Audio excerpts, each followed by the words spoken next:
প্রিয় শিক্ষার্থীরা, আমি মোহাম্মদ আকবর হুসাইন। আমার ইউটিউব টিউটোরিয়ালে সবাইকে স্বাগত। আজ আমি আলোচনা করব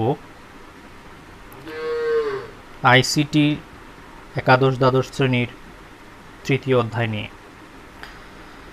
তো তৃতীয় অধ্যায়ের প্রথম যে টপিকটা সেটি হচ্ছে সংখ্যা পদ্ধতি আবিষ্কারের ইতিহাস। সংখ্যা পদ্ধতি আবিষ্কারের ইতিহাস। শুরুতেই বলে রাখি, আদিম মানুষ বনে জঙ্গলে বসবাস করত। এই আদিম মানুষগুলো বনে জঙ্গলে বসবাস করত আর বনের লতাপাতা ফলমূল খেয়ে তারা জীবনযাপন করত। তাই তাদের জীবনে গণনার কোনো প্রয়োজন পড়তো না, তেমন কোনো প্রয়োজন পড়তো না। কিন্তু তারা যখন কৃষিকাজ করতে শুরু করলো, পশুপালন করতে শুরু করলো, তারপর গ্রামের সৃষ্টি করলো, নগর বন্দরের সৃষ্টি করলো, রাজস্ব ব্যবস্থা প্রণয়ন করলো, তখন তাদের গণনার প্রয়োজন পড়ে। সেই প্রয়োজন মেটানোর জন্য তারা গাছের ডালে দাগ কেটে, হাড়ের মধ্যে দাগ কেটে, কড়ি দিয়ে, শামুক দিয়ে, নুড়ি পাথর দিয়ে তারা গণনার কাজ করত। কিন্তু এই গণনার কাজকে তারা স্থায়ীভাবে সংরক্ষণ করার জন্য, স্থায়ীভাবে যখন সংরক্ষণ করার প্রয়োজন দেখা দেয়, তখন সংখ্যা পদ্ধতির সৃষ্টি হয়। প্রায় ৫,০০০ বছর পূর্বে সুমেরিয়ান এবং ব্যাবিলিয়ান এবং মিশরীয় সভ্যতা, এই দুই সমসাময়িক সভ্যতায় সংখ্যার প্রথম লিখিত রূপ পাওয়া যায়। সুমেরিয়ান, ব্যাবিলিয়ান এবং মিশরীয় সভ্যতা, এই যে দুই সভ্যতা, এই দুই সমসাময়িক সভ্যতায় সংখ্যার প্রথম লিখিত রূপটা পাওয়া যায়। সুমেরীয় সভ্যতা ছিল ৬০ ভিত্তিক আর মিশরীয় সভ্যতা ছিল ১০ ভিত্তিক। তো সুমেরীয় ব্যাবিলিয়ান সভ্যতাটা যে ৬০ ভিত্তিক, সেটা আমরা আজও দেখতে পাই। কিভাবে? যেমন ৬০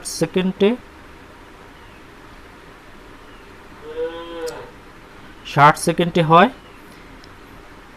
১ মিনিট, আর ৬০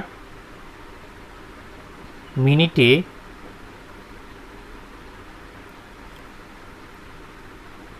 ৬০ মিনিটে হয় ১ ঘন্টা।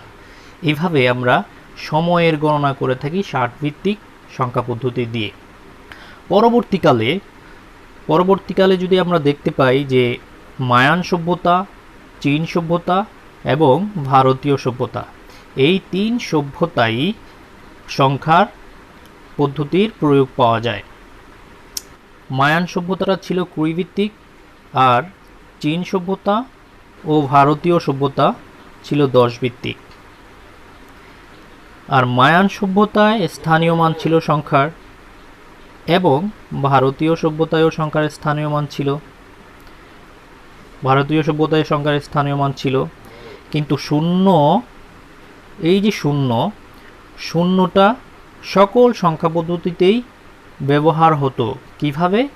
চিহ্ন হিসেবে, অর্থাৎ চিহ্ন হিসেবে শূন্যের ব্যবহার ছিল, কিন্তু সংখ্যা হিসেবে শূন্যের ব্যবহার ছিল না। ভারতীয়রাই প্রথম এই শূন্যকে সংখ্যা হিসেবে বিবেচনা করে গণিতে তার ব্যবহার শুরু করে। তাই ১ থেকে ৯ পর্যন্ত ৯টি এবং ০ ১টি, মোট ১০টি অঙ্ক বা ডিজিট নিয়ে ভারতীয় সংখ্যা পদ্ধতি গঠিত হয়। তারপর ইসলামী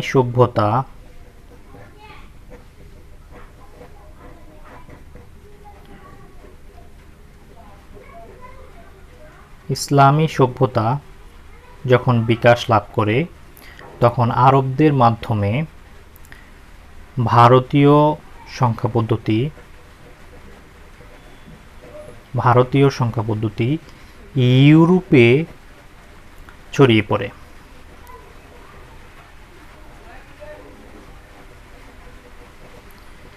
কিন্তু ইউরোপে ছড়িয়ে পড়ার পর শূন্যের ব্যবহার নিয়ে খ্রিস্টীয় শাসকরা বিরূপ মন্তব্য করে।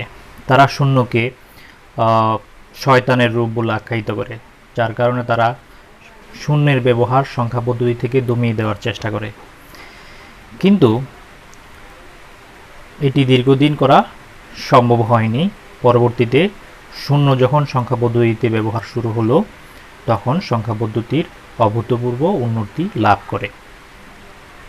তো আমাদের হাতে যেমন 10টি আঙ্গুল রয়েছে, তার উপর ভিত্তি করে গড়ে ওঠে 10 ভিত্তিক সংখ্যা পদ্ধতি। পাশাপাশি আরও সংখ্যা পদ্ধতি আছে, যেমন 2 ভিত্তিক সংখ্যা পদ্ধতি, তারপর 8 ভিত্তিক সংখ্যা পদ্ধতি, তারপর 16 ভিত্তিক সংখ্যা পদ্ধতি। এই সকল সংখ্যা পদ্ধতি বর্তমানে এই যে 4টা সংখ্যা পদ্ধতি আছে, 10, 2, 8 এবং 16 ভিত্তিক সংখ্যা পদ্ধতি, এগুলো আধুনিক প্রযুক্তিতে ব্যবহার হয়ে আসছে। তো আমরা দেখে নিলাম সংখ্যা পদ্ধতির সংক্ষিপ্ত ইতিহাস। আমাদের পরবর্তী আলোচ্য বিষয় হচ্ছে সংখ্যা পদ্ধতি।